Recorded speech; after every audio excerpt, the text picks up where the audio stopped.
Muy buenas tardes, Fátima, ¿cómo estás? Bueno, buenas tardes, Eva, Tino, bueno, un gusto y muchas gracias, bueno, por este espacio y bueno, saludo a los estudiantes allí también que sé que están escuchando. Sí, recién hicimos un brevísimo resumen de tu paso en la historia, ¿verdad? De tu rica vida, de tu rica historia. Sí, gracias, sí. Sí, bueno, uno nunca sabe pues, lo que nos va preparando la vida, ¿no? Así que, bueno, fue bastante movidita, digamos. Antes de por ahí de comenzar con las preguntas de los chicos que las tenemos aquí a mano, hoy es hoy es un día muy especial, ¿no? Sí. Así que antes de empezar con las preguntas puntuales, queríamos alguna reflexión o algún mensaje sobre el día de hoy. Sí, bueno, es un día, la verdad que muy emocionante y justo se juntan, o sea, los 10 años de la partida de Néstor Kirchner, que bueno, ha sido, nos devolvió tantas cosas y también inició un camino no solamente para nosotros en nuestra patria, sino también en América Latina, ¿no? Y ahora para mí es muy fuerte en este momento donde también estamos viendo cómo ganaron las elecciones en Bolivia, Chile, y nuevamente nosotros, bueno, cumpliendo recién el primer año de poder volver con un gobierno popular, con todas las dificultades que tiene, porque a los meses nomás ya tuvimos esta terrible pandemia, que bueno, es algo inédito y que está por todo el mundo, pero especialmente, bueno, para nuestros países es muy fuerte, ¿no? Sí. Pero yo, bueno, escuchar los testimonios, la verdad que me hubiera encantado poder ir, pero tengo que cuidarme y además justo también teníamos clases hoy virtuales de la Escuela Popular de Música y la verdad que yo dije, sí, tendríamos que haber previsto que justo en el horario, pero bueno, estábamos trabajando y eso también estar con nuestros estudiantes y jóvenes está bueno. Sí. Bueno, entonces podemos empezar por ahí, ¿no? ¿Cómo es tu compartir y esta entrada en Música Esperanza y en la Tecnicatura, ¿no? Cómo uno hace de la historia dolorosa algo productivo, ¿no? Exacto, sí, bueno, un poco mi entrada a la educación tiene que ver con mi propia historia, ¿no? O sea, ustedes hace rato contaban que si bien empecé a los 13 años siendo catequista ahí en la Villa de Retiro, y todo un trabajo comunitario que se iba haciendo porque bueno, era la manera de poder ir transformando una realidad que era muy dura, muy difícil, y creo que gracias a esa tarea que digamos yo lo conocí a Carlitos Mujica porque ya venía a la casa a nuestra casa de mi abuela y mi mamá, entonces, y mi madre, la verdad que fue la que también nos transmitió tanto la fe y entonces fue como casi un pase natural. Ella me acuerdo que decía, para lo único que nos dejaba salir era para ir a la capilla y después para ir a las marchas, porque era una mujer tan consciente y luchadora que creo que nos transmitió eso, ¿no? A sus hijos. ¿Cuántos hermanos eran? Y 4 más, así que éramos 5 y una hermana que bueno, falleció bastante trágicamente, apenas terminó la dictadura. Pero bueno, mi madre en eso fue una mujer tan luchadora, también en su reivindicación de las mujeres, o sea que yo siento que nos ha transmitido mucho, ¿no? Qué lindo. Y sí, yo creo que son las referencias que uno va teniendo, ¿no? Y que después sin darnos cuenta, a mí me pasa ahora con mis hijos, yo tengo dos mujeres y Carlos, el mayor, que Carlos es por Carlos Mujica y Carlitos Bustos. Claro. Sí, así que no podía dejar de llamarse Carlos. Y Alberto por otro compañero de Retiro, que también fue asesinado en julio del año 77. Así que bueno, también nos va marcando la historia y la memoria y después mi encuentro con Patricio, pero yo antes empecé en educación, digamos, cuando salí de la cárcel también fue muy duro, tener que, uno salía a una sociedad que era muy dura para nosotros los que habíamos sobrevivido, ¿no? Y todavía estaba en dictadura. Entonces, terminé de estudiar el secundario porque estaba en cuarto año, les digo a los estudiantes para que, y me llevó 2 años más esperar porque yo tenía que trabajar y mi familia, bueno, había sufrido mucho todas las secuelas de la dictadura. ¿Estabas en cuarto año cuando fuiste secuestrada? Sí, yo venía haciendo bien secundario, pero cuando fui secuestrada, bueno, prácticamente ese año ni siquiera me lo tuvieron en cuenta, y yo fui secuestrada en octubre. Me acuerdo que mi mamá fue a hablar al colegio, pero se imaginan, era en la época de militar, así que de la dictadura, así que no me reconocieron ese año, por lo tanto tuve que hacer de nuevo cuarto y después quinto. Y Fátima, sí. Acá digamos que muchas de las preguntas que están llegando tienen que ver con eso, ¿no? De esa parte de tu historia. Y ¿cuál fue el contexto de por qué a vos te secuestran? ¿Cuál era el motivo? Obviamente que no es motivo, ¿no? Pero bueno, en el contexto... La excusa que usaron. Sí. ¿Cuál fue? Bueno, nosotros, si bien yo ya venía y siempre había sido muy activa en todo lo comunitario ahí en la Villa de Retiro, la Villa de Retiro fue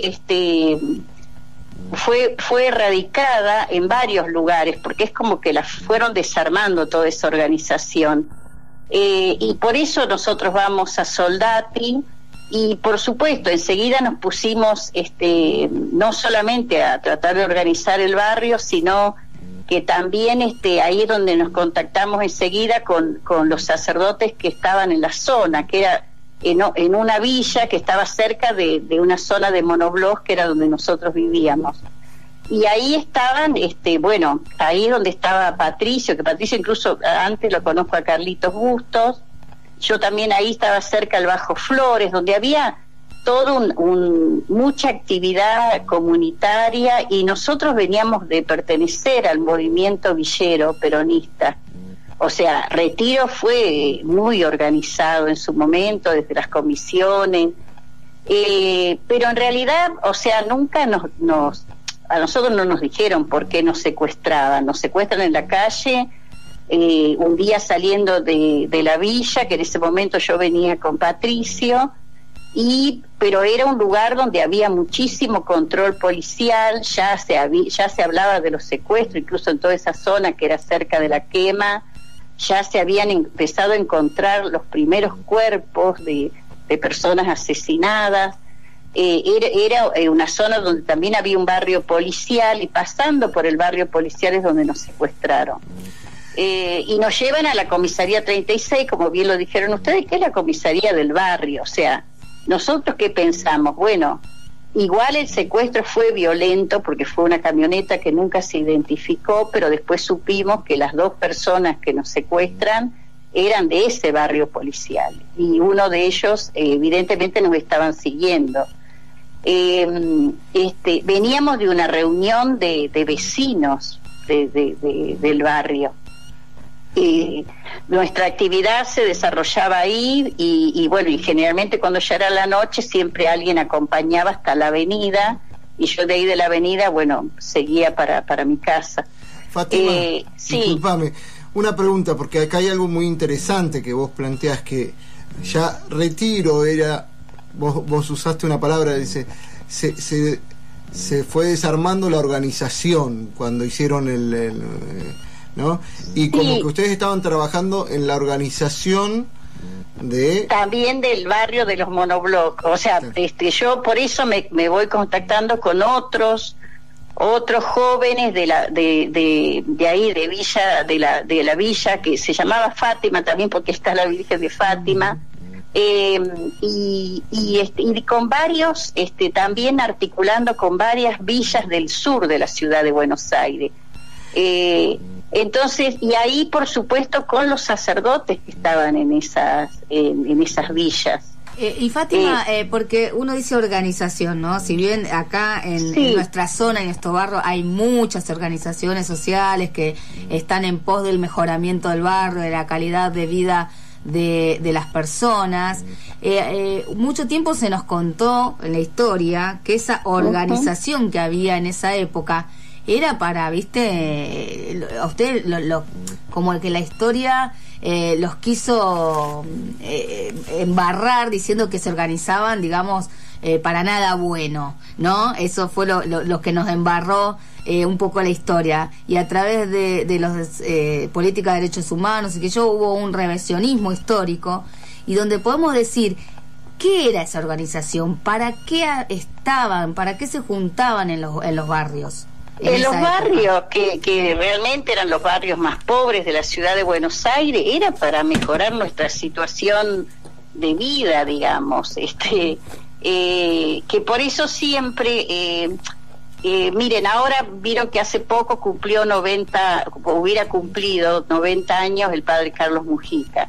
Claro. Y se creó un WhatsApp donde estamos un montón de los que eran los pibes de ese momento. Es algo muy interesante, ¿no? Porque antes de hacer un Zoom, como lo que se hace ahora para poder hacer algo el día del cumpleaños de Carlos, que fue el 8 de octubre, empezamos ese Zoom, y la verdad que es re emocionante escuchar. Hoy somos todos hombres y mujeres ya de la tercera edad, pero eran los pibes, miren cómo se llama el WhatsApp, los pibes de la capilla. Ah, qué lindo. Qué lindo, y eso es muy lindo porque y a veces yo me paso escuchándolo, porque no los puedo por ahí seguir todo el tiempo, pero sí los escucho y participo en algunos momentos, y escuchar las historias, porque es prácticamente llevarnos a nuestra adolescencia.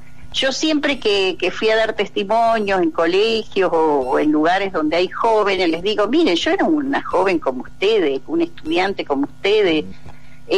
Por supuesto que en ese momento había muchísimas inquietudes, y era un contexto mucho más, si se quiere, más politizado, y también con una claridad muy grande en la iglesia, donde la opción era por los pobres. Claro. Y esa es la iglesia que yo, la verdad, de la que me enamoré, de la que me apasionó, y creo que me marcó para toda la vida, ¿no? O sea, vos decías que eras muy jovencita, es más, te hablamos de los pibes y las pibas de esa época. Claro, me estoy imaginando retomando el momento del secuestro, ¿no? ¿Qué sensaciones tenías en ese momento, siendo tan chica?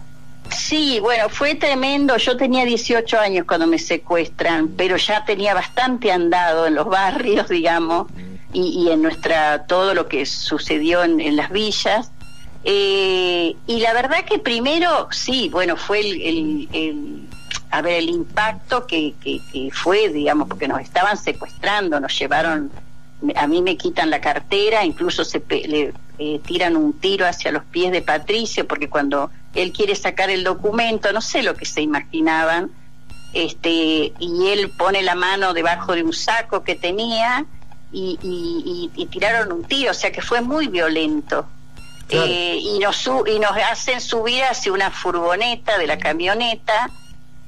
Cuando por conocer la zona, yo veo que el recorrido es la comisaría, dije, bueno, cuando bajamos en la comisaría, para mí fue casi un alivio pensar, ingenuamente, por supuesto, de que porque llegábamos a la comisaría y Patricio era un sacerdote, bueno, era una cuestión de que averiguaran nuestros antecedentes o de presentarle el documento y decir, y ya nos íbamos a salir, y no, fue todo lo contrario. O sea, primero nos recibieron ahí, pero enseguida después nos separaron, empezaron a hacer preguntas, y ya después, bueno, vinieron los golpes, y a las 2 horas vino, no sé, habrán pasado como 2 horas, porque ya era bueno, más cerca de la medianoche, vino un Falcon, que después supimos que eran esos autos que eran tan comunes en ese momento, y a Patricio lo metieron en un baúl con gran dificultad, porque Patricio era un hombre muy alto, irlandés, digamos, de mucha altura, pero además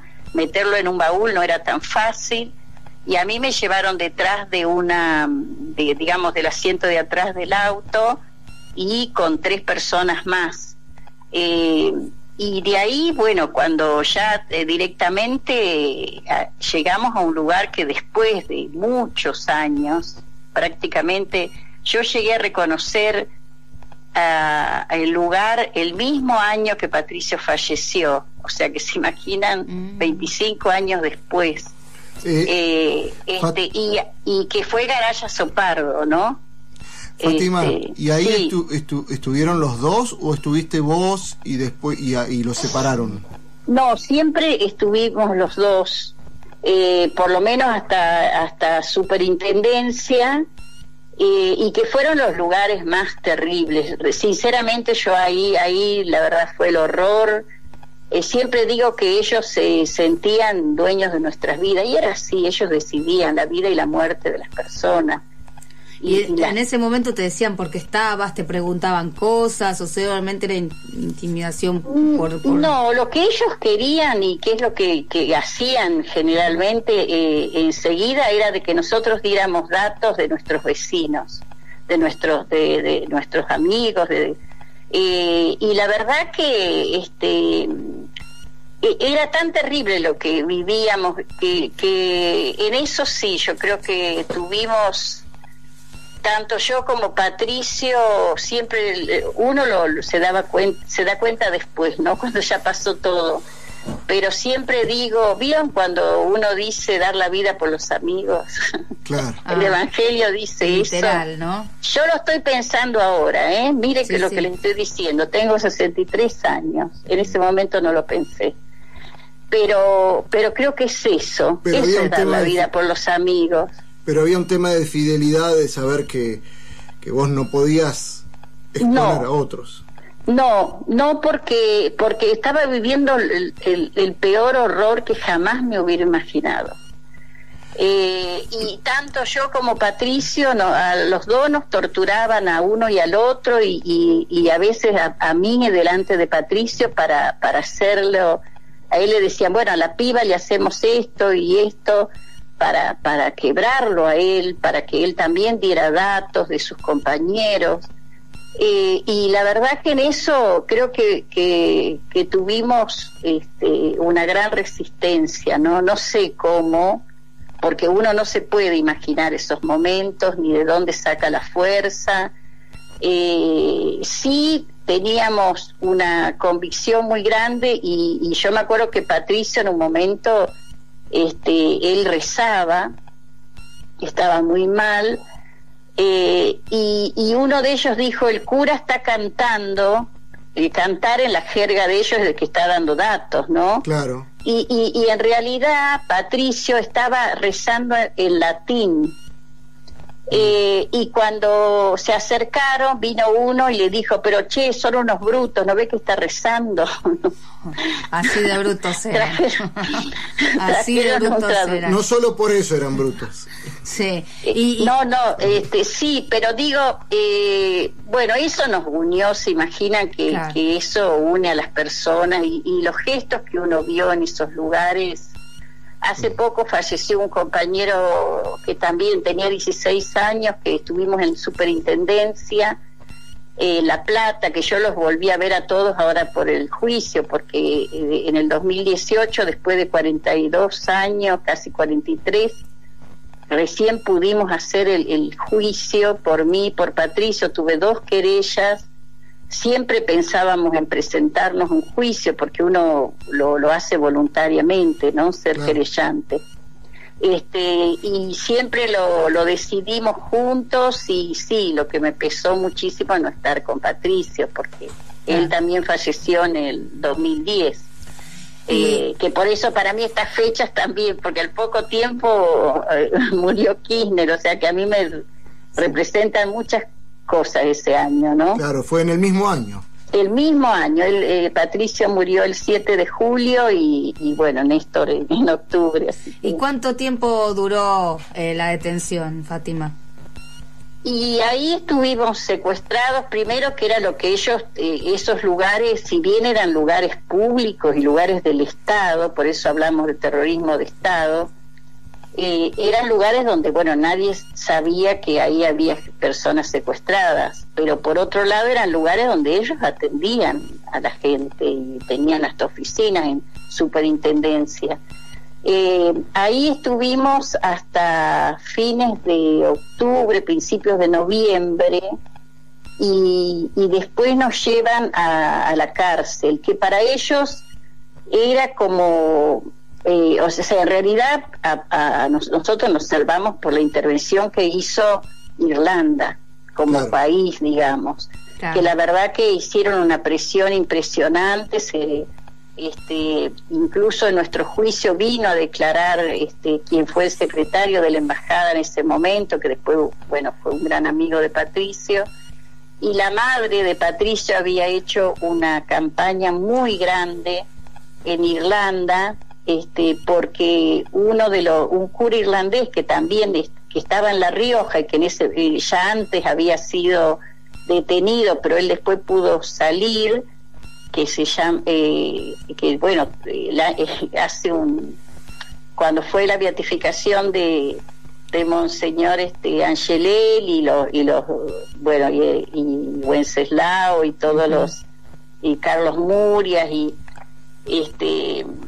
el otro religioso, vino de Irlanda, Tommy se llama, y él había llamado en ese momento a la madre de Patricio y le dijo que era una cuestión de vida o muerte, que Patricio estaba desaparecido y que hicieran todo lo que podían en Irlanda, porque sí, para Irlanda era una cuestión de Estado, era ser un sacerdote, un país como Irlanda del Sur, que es católico.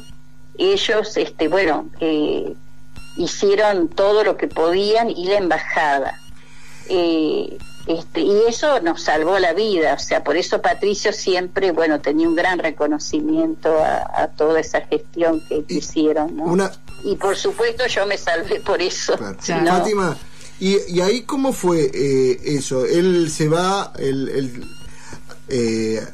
a raíz de eso la embajada interviene y él es puesto en libertad. No, en realidad ellos la verdad que los irlandeses fueron, el planteo que hacían es que Patricio tenía que salir en libertad, o sea, ellos no admitían ninguna de las acusaciones que les hacían, porque ellos, la acusación que hicieron en ese momento era que bueno, que éramos subversivos, y que estábamos, bueno, directamente y entonces Irlanda no aceptaba y pedía la libertad de Patricio como sacerdote, pero en ese momento no hubo manera, a pesar de que ellos fueron recibidos por Arguindegui, el propio ministro del Interior, digamos. Claro. Pero no, y fíjense en la parodia, que ellos fueron recibidos en un piso de superintendencia, y nosotros en el tercer piso nos tenían secuestrados. Qué bárbaro. O sea, no, digo porque generalmente a veces la gente piensa, el común de la gente, que eran lugares donde hablamos de campos de exterminios y lugares de secuestro, y pensamos que pueden estar en lugares tan escondidos, y no, estaban en la ciudad de Buenos Aires, donde por un lado atendía el mismo ministro, y había oficina, y en otros lugares estaban calabozos donde se torturaban y se tenían personas secuestradas. Y entonces, ¿cómo es que se separan? Claro, digamos. que él... Bueno, porque finalmente ellos, cuando ya se dan cuenta de que, bueno, estaba muy difícil, lograron negociar la expulsión, ¿no? Que le dijeron que, bueno, la única manera era que lo expulsaban del país, y bueno, ellos aceptaron. Patricio fue llevado primero a la cárcel de Devoto, después estuvo en una cárcel, la Unidad 9 de La Plata, donde también estuvo con gente muy conocida. Ahí estuvo con Tayana, con Eduardo Josami, bueno, con varios de ellos, que después Patricio, bueno, cuando sale él va a denunciar, porque incluso ahí hubo lo que se llamó el pabellón de la muerte, donde también fueron después, también sacaban personas de la cárcel y han sacado a muchos compañeros para asesinarlos. Y ahí él, cuando lo expulsan, ¿a dónde se va? Él llega primero a Londres, ahí lo busca su familia, y se va de ahí de Londres se va a Irlanda, lo recibe toda su familia, pero Patricio, él al principio le dicen de que bueno, como que acá no había pasado nada, esa fue parte de la negociación, él no tenía que hablar absolutamente nada, pero Patricio, la verdad que para él fue un antes y un después, ¿no? De lo que sucedió en la dictadura. Siempre me cuenta, ahora el año que viene posiblemente salga un libro, este año no salió por la pandemia, que lo está haciendo un historiador, amigo de Patricio, y que fue un seminarista, habían estado en el seminario juntos, que es Dermo Keogh, que está sacando un libro sobre toda la vida de Patricio. Él vive en Irlanda. Sí, y él siempre me decía que Patricio llegó a Irlanda, estuvo con la familia unas horas y se volvió a Inglaterra porque ya lo esperaban para una conferencia de prensa donde él empezó a denunciar desde ese mismo día todo lo que sucedía acá. ¿Y vos que quedabas aquí, cómo fue tu salida? Y bueno, yo, a mí directamente me mandan a la cárcel de Devoto, donde en ese momento, a fines de noviembre, se estaba concentrando a todas las mujeres del país en la cárcel de Devoto. Ellos Devoto lo llamaron como que era la cárcel vidriera, subestimando bastante a las mujeres, pensando de que iba a ser una cárcel donde ellos la iban a poder mostrar, la dictadura, y llegamos a ser 1.200 mujeres 1.200 de todo el mujeres. país. Un montón. Sí. 1.200 mujeres. Sí, y cuando yo llego a la cárcel, justo me tocó estar en el traslado de compañeras que venían de la cárcel de Olmos. Para ellas el impacto fue muy fuerte porque cuando yo llego estaba semidesnuda, totalmente torturada, y varias de las presas políticas eran de antes de la dictadura. Claro. Entonces, que ya había en el año 75 presos políticos. Claro. Pero en la dictadura la cuestión ya, cambió totalmente, y por eso es que a ellas las trasladan a una cárcel de mayor seguridad que iba a ser Devoto para las mujeres. Los varones estaban en otras cárceles del país. Y a nosotras nos concentran ahí, tanto que, en este momento también se está por hacer un segundo libro, porque hubo uno que se llamó Nosotras, y ahora que hace 2 años nos encontramos otra vez todas las presas, las expresas políticas, y ahora va a salir un libro virtual que cada una está haciendo parte de ese libro, digamos. Yo lo entregué el sábado. Va a ser un libro que se llama Nosotras en Libertad. Fíjense cómo todavía seguimos reconstruyendo parte de nuestra historia, porque también es cierto que después cada una que salió fue reconstruyendo su vida como podía, y así armamos nuestra familia con todo lo que nos pasó, y recién ahora empezamos otra vez a... Fátima, vos ahí decís, en ese momento cada una, cuando salieron, reconstruyeron su familia como podían. ¿Cómo fue tu encuentro con la familia? Bueno, mi familia, yo tenía que salir, salgo en un listado, generalmente a fin de año, salí un listado de los que salían en libertad o personas que salían en colación para salir del país. Yo salí con lo que se llamó la libertad vigilada, que era, estuve más de un año en libertad vigilada, que eso significaba que no podía salir de la ciudad de Buenos Aires y tenía que ir a firmar todos los días a la comisaría de donde me habían secuestrado. O sea que fue tremendo. Fue otra tortura eso. Otra, claro, porque y como después que pasó el listado, pasó 1 mes y medio y yo no salía, no me daban la libertad, mi mamá empezó a hacer, bueno, todo tipo de gestión y además todos muy asustados, porque en ese momento también hubo hechos como los de Margarita Belén o La Plata, donde se secuestraban otra vez a los presos y los asesinaban. Claro. Entonces en Devoto pasó con una compañera que salió y nunca llegó a su casa. También en ese año, en el 78. Entonces mi mamá se instaló prácticamente y un día, bueno, salgo finalmente al mes y medio y entonces mi mamá me estaba esperando, cosa que no es tan habitual, salir directamente de la cárcel. Mi mamá estaba esperándome con una hermana que era más chica, en la puerta de la cárcel, y de allí me llevaron, bueno, fuimos a mi casa, que yo vivía en Soldati, y me tenía que presentar de nuevo en la comisaría por esta cuestión de la libertad vigilada. Durante todos esos años del proceso militar o de la dictadura, vos estuviste ahí como... Sí, estuve 1 año y medio con libertad vigilada. En el medio, también en el año 79, vinieron a hacerme otro interrogatorio, gente de los servicios, que también fue muy... Ahí sí, esa vez que vinieron, también fue tremendo, toda una tarde que se instalaron en mi casa, pero ahí sí las preguntas eran muy puntuales con nuestra actividad en la iglesia y en el barrio. Y en el barrio. Sí. Y me preguntaban, bueno, si yo seguía con vínculos con Patricio, ¿no?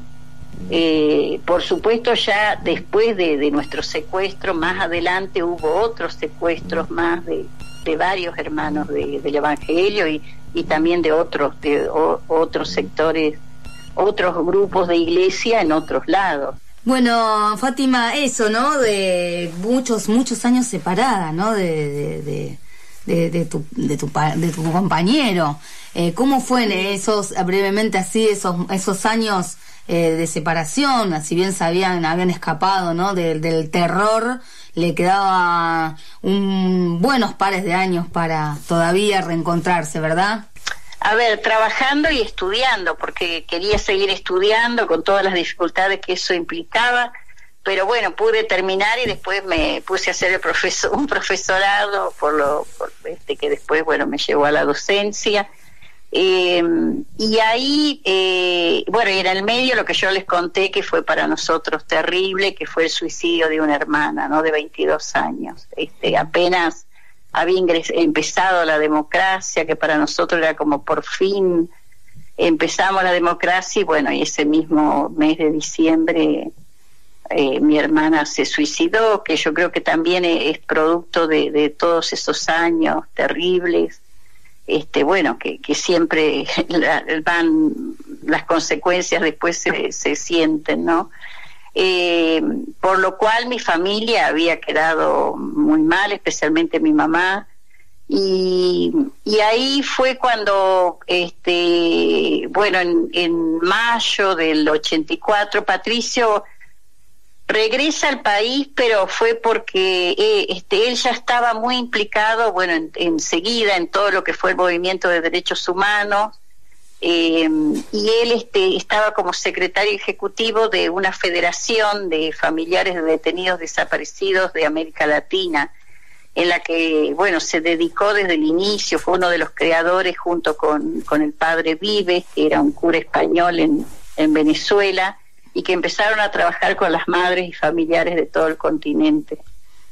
Claro, entonces también recordemos que las dictaduras fueron en toda Latinoamérica, ¿verdad? En todo, sí.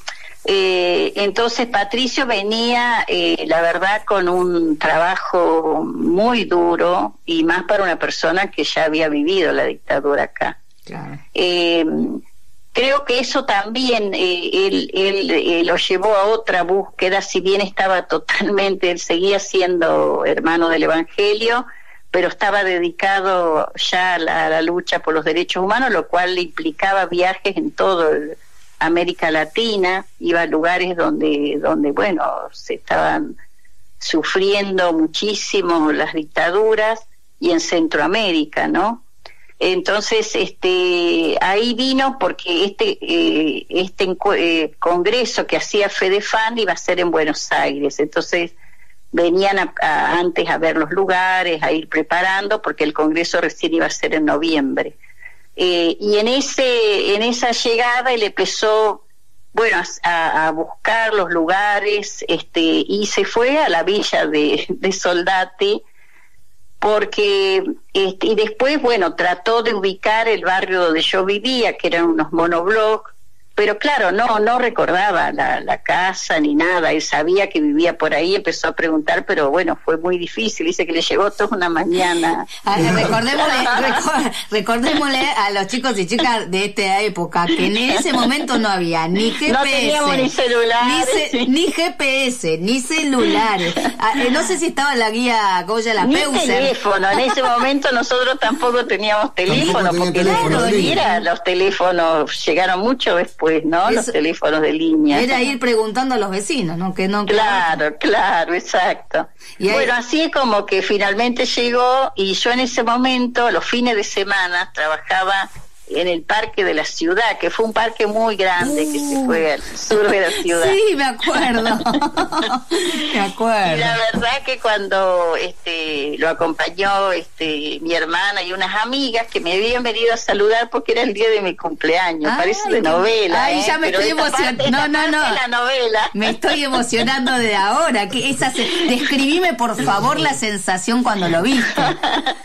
Sí, a mí la verdad que al principio, cuando los veo, lo vi entrar a Patricio. Uno está habitualmente acostumbrado a ver familias con niños, porque era lo que llegaba al parque. Sí. Y veo un hombre muy alto con un tipo piloto, pero que la verdad yo no lo conocía, Patricio, enseguida, porque me parecía una persona mucho más grande de edad, que después fui descubriendo todo lo que pasaba con Patricio, y de detrás de un árbol había una entrada, salieron riéndose, veo a mi hermana y a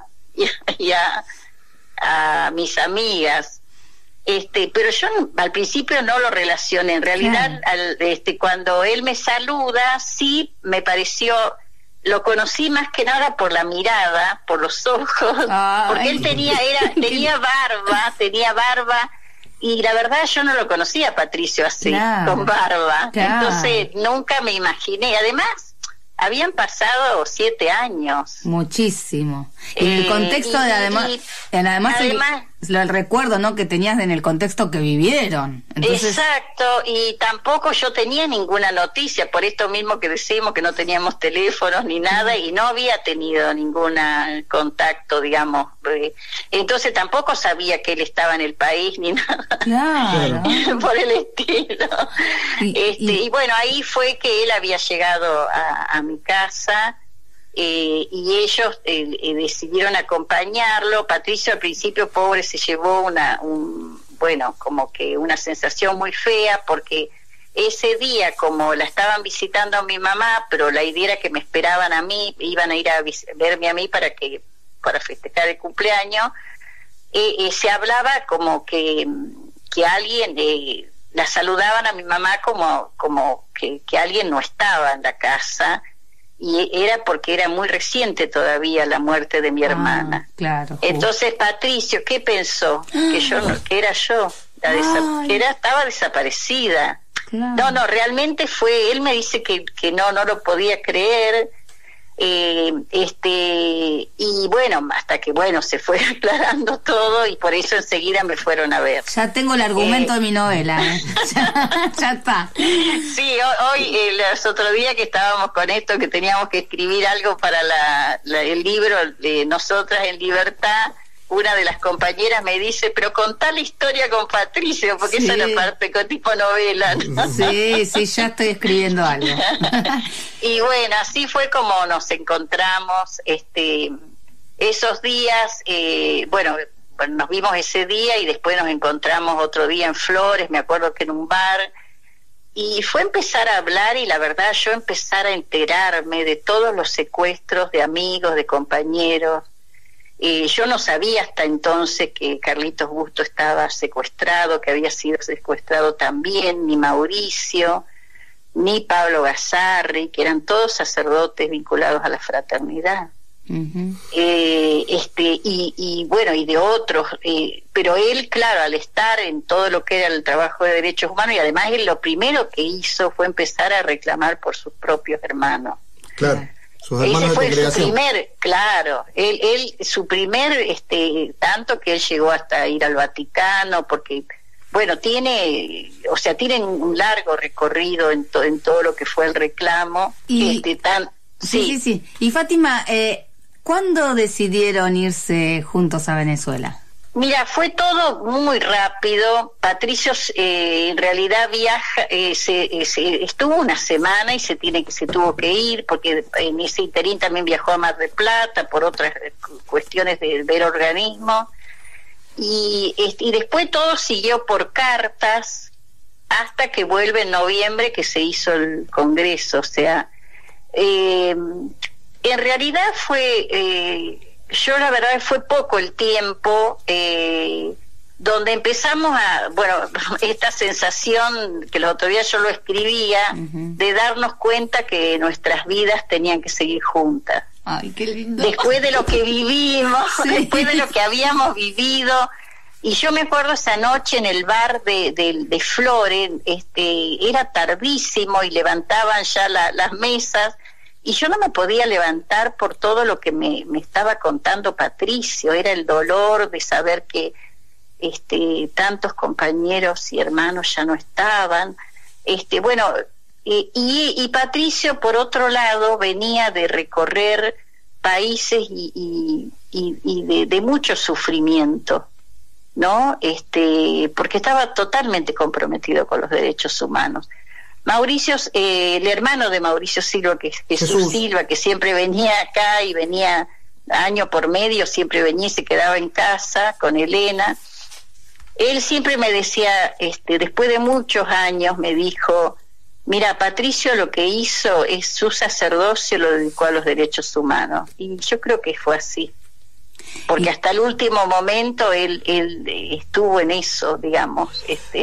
Les contamos a los chicos que Mauricio Silva es otro hermano del Evangelio, sacerdote uruguayo, que tenía un hermano de sangre, también hermano del Evangelio, Jesús Silva, y Mauricio Silva fue secuestrado en julio del 77 y desaparecido, ¿no? Claro, y él trabajaba como barrendero en la ciudad de Buenos Aires, ¿no? Por eso es el día de su secuestro, que el 14 de junio del 77 se declaró como el Día del Barrendero. Sí. Sí, acá lo hemos nombrado varias veces. Claro. Así que vos, Fátima, porque también estamos hablando de vos, te decidiste ahí en ese bar donde te atrapó sus historias y te atrapó su mirada también, ¿no? Yo me quedo con la novela, Fátima. Yo me quedo con la novela. Después igual nos escribimos cartas. Bueno, seguimos con cartas, y cuando él vuelve, ahí recién se da que en el medio era toda una situación donde Patricio llegaba y enseguida viajaba de nuevo, porque claro, sí. Porque ahí tuvieron que hacer una gira con madres salvadoreñas que tuvieron que viajar a los Estados Unidos, y él vuelve al país.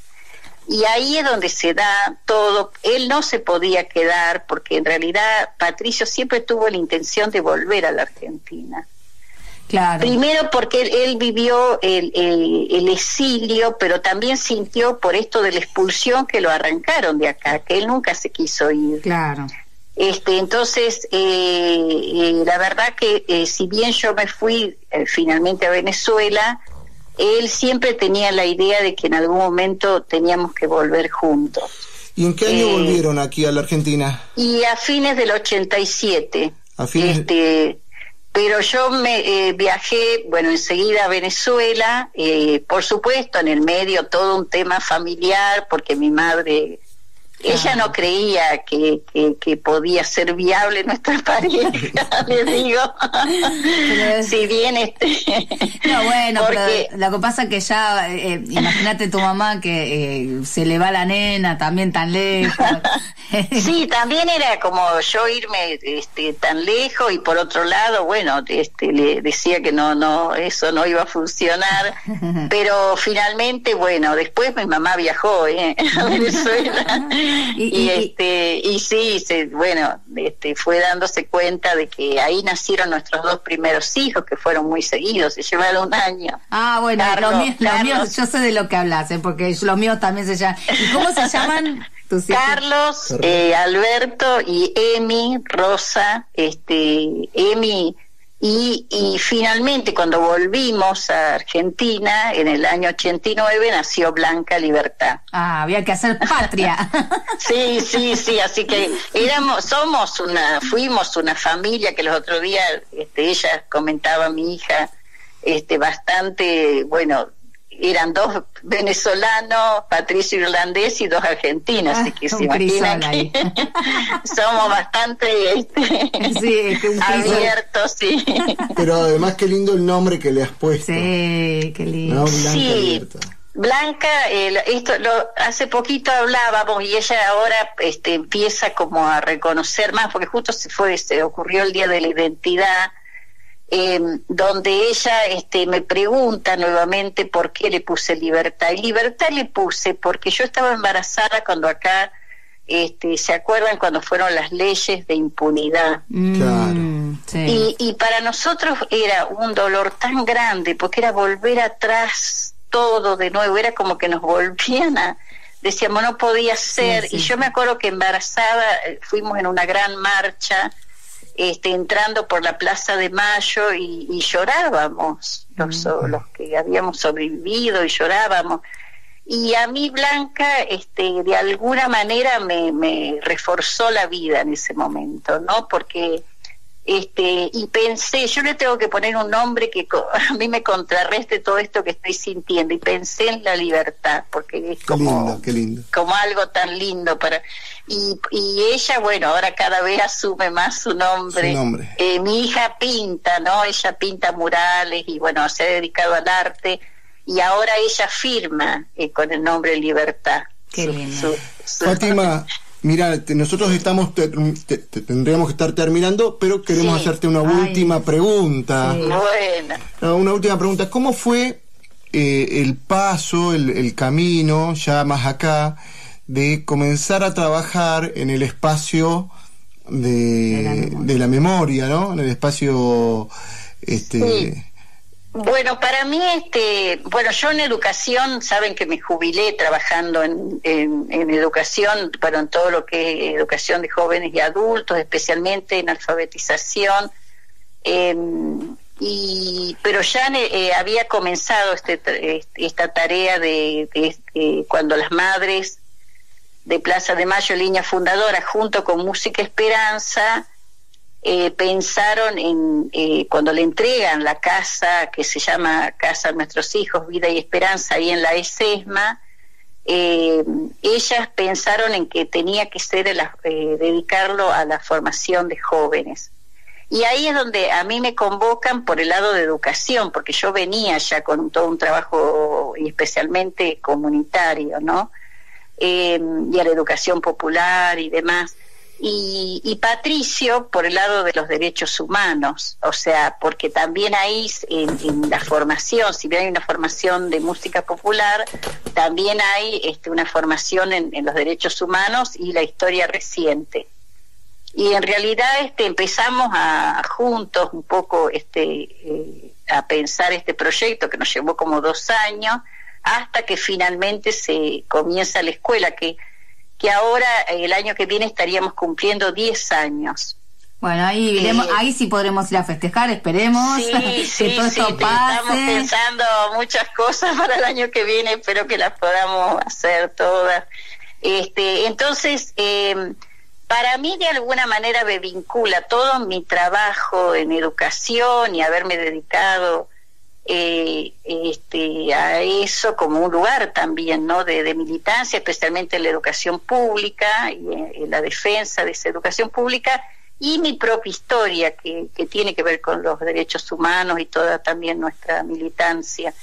Entonces, al principio, claro, es muy duro entrar a la ESESMA, sabiendo todo lo que sucedió allí, donde hubo 5.000 compañeros detenidos desaparecidos, hubo nacimientos de niños que después fueron apropiados, pero creo que esta convocatoria de las madres hacia algo que tiene que ver con el trabajo con jóvenes, a mí siempre, bueno, es algo que me convoca, ¿no? Y la verdad que hizo que aún ya jubilándome yo pudiera seguir. Tengas ganas de seguir trabajando. Sigo hasta ahora, sí. Y sigo. Ya que estás con los jóvenes, ¿no? Sí. Que es lo que nos están pidiendo acá los y las jóvenes de nuestros fines, es qué mensaje nos estás dejando para el futuro de nuestros jóvenes. Y para mí es la clave, los jóvenes. Creo que son nuestra esperanza, son quienes, digamos, a mí me motivan todos los días, porque veo jóvenes muy sensibles, a diferencia de lo que a veces se estigmatiza a los jóvenes, ¿no? Y sin embargo yo veo una gran sensibilidad, me parece son nuestra esperanza como país, como en todos los ámbitos, en todo lo que hacen los pibes. Y por otro lado combina ahí que para mí es un honor hoy trabajar con las madres de Plaza de Mayo, que ellas, teniendo casi todas, ya rondan los 90 años, cómo están tan presentes con los jóvenes también. Entonces es como la sabiduría de las madres y de todo de todo su legado, dejándolo a los jóvenes, y me parece que esas referencias son muy importantes también para los jóvenes, ¿no?, de toda esta lucha. Así que y vos hacés de puente. Yo sería un puente, sí. Yo la verdad que siempre, de alguna manera, fue un poco mi rol a veces en los lugares, ¿no? Ser el puente de, qué sé yo, incluso yo hoy siento que mi familia prácticamente se ha dedicado a la lucha de los derechos humanos, pero yo siempre estaba más desde otro lugar. Hoy estoy más compenetrada y tal vez más involucrada por estar las madres directamente, ¿no? Fátima, nos hemos recontrapasado, pero con todo el gusto y el orgullo, pero todo el orgullo y además la generosidad de FM Reconquista que nos deja todo el aire para nosotros y nosotras. La verdad que yo tengo 800.000 preguntas que en algún momento nos vamos a juntar. Me parece que voy a escribir. Ojalá pudiera alguna vez que sea una cosa más presencial. Por ahora será de esta manera. Cuando abramos las puertas de FM Reconquista, acá te queremos. Voy a escribir, no sé si la novela, pero un cuento con la historia que me acabas de contar. Yo me estoy despidiendo porque realmente ya hay 800 preguntas para hacer y las vamos a hacer cuando nos podamos volver a encontrar. Fátima, ha sido un honor para mí haber conversado con vos. Bueno, muchísimas gracias a ustedes también, y bueno, un abrazo a todos los estudiantes, a todos los que están ahí en el FINE, y bueno, Tino, un gran abrazo, hermano, y bueno, y Eva, muchas gracias, y a la radio y a todos los que muchas gracias el equipo de ahí. Muchas gracias, Fátima. Realmente es muy lindo poder encontrarnos, aunque sea de este modo, y pronto nos veremos en algún Zoom de la fraternidad. Seguro, sí. Y te iremos a buscar el año que viene para que vengas un rato a charlar aquí en la radio. Bueno, muchísimas gracias. Muchas un abrazo gracias por grande. todo. Saludos a la familia.